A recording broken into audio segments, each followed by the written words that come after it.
Компания Jeep представила новые флагманские внедорожники с возрожденным названием Wagoneer и Grand Wagoneer. Внешне внедорожники не сильно отличаются от концепт-кара Grand Wagoneer, представленного в сентябре 2020 года.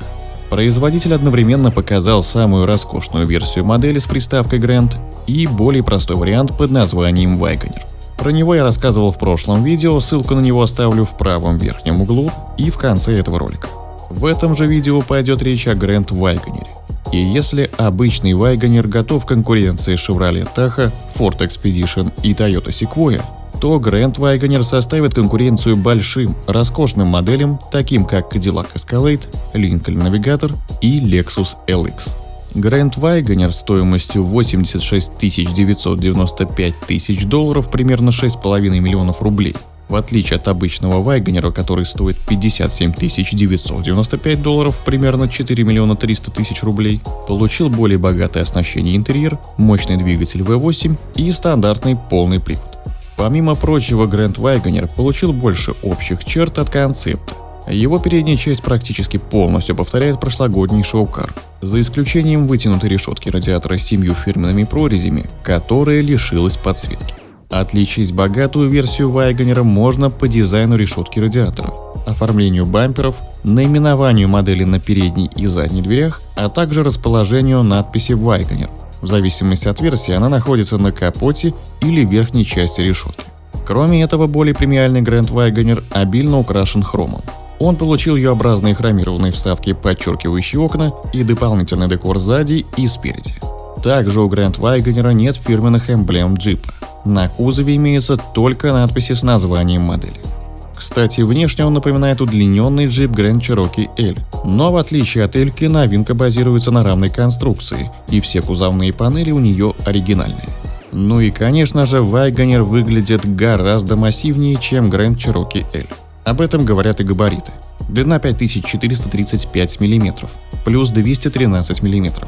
Ширина 2123 мм, плюс 160 мм. И высота 1920 мм, плюс 104 мм.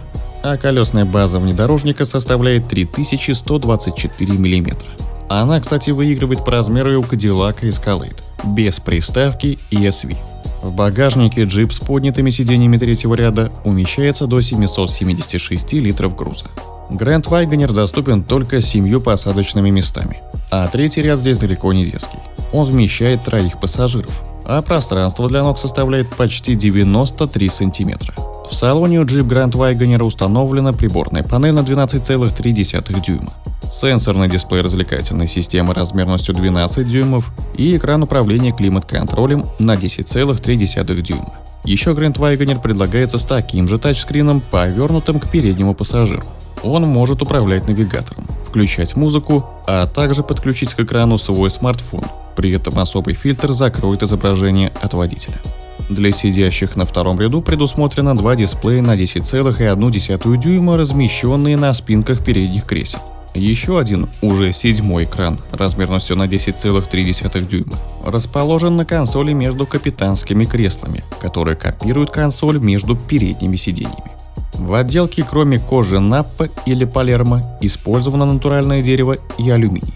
Топовый Grand Wagoneer получит аудиосистему MX1375 с 23 динамиками мощностью 1950 Вт и 3D-звучанием. В остальных исполнениях за нее придется доплатить. Самое большое отличие между двумя модификациями кроется в двигателях. Grand Wagoneer оснащен более мощным мотором V8 на 6,4 литра, 477 лошадиных сил, 617 Нм и тем же 8-ступенчатым автоматом. По умолчанию установлены полноприводная трансмиссия Quadra-Track 2 с понижайкой и пневматическая подвеска с двухрычажной схемой спереди и пятирычажной сзади. Она автоматически опускает кузов при посадке в автомобиль или на шоссейных скоростях. Также она может обеспечить максимальный дорожный просвет на уровне 256 мм вместо 210 мм у базового Wagoneer. Все версии автомобиля могут тянуть прицеп массой до 4,5 тонн. За доплату можно купить внедорожный пакет, который предусматривает металлическую защиту днища. Также базовое оснащение включает систему Active Driving Assist. В комплекс которого входит адаптивный круиз-контроль, система удержания автомобиля в полосе, мониторинг слепых зон и автоторможение. Американские дилеры джипа уже начали оформлять заказы на автомобили, которые доберутся до шоурумов к лету 2021 года. Еще у Jeep Grand Wagoner будет спецверсия Obsidian с черными 22-дюймовыми легкосплавными колесами и черным декором вместо хрома. Цена такого Грэнда составит $100 995, около 7,5 миллионов рублей. Какой джип вам больше понравился? Обычный Wagoner или богатое исполнение Grand Wagoner? А может быть спецверсия Obsidian? Напишите свое мнение в комментариях. Также не забывайте подписываться на канал, нажимать на колокольчик, чтобы не пропускать новые видео и быть в курсе последних событий автоиндустрии.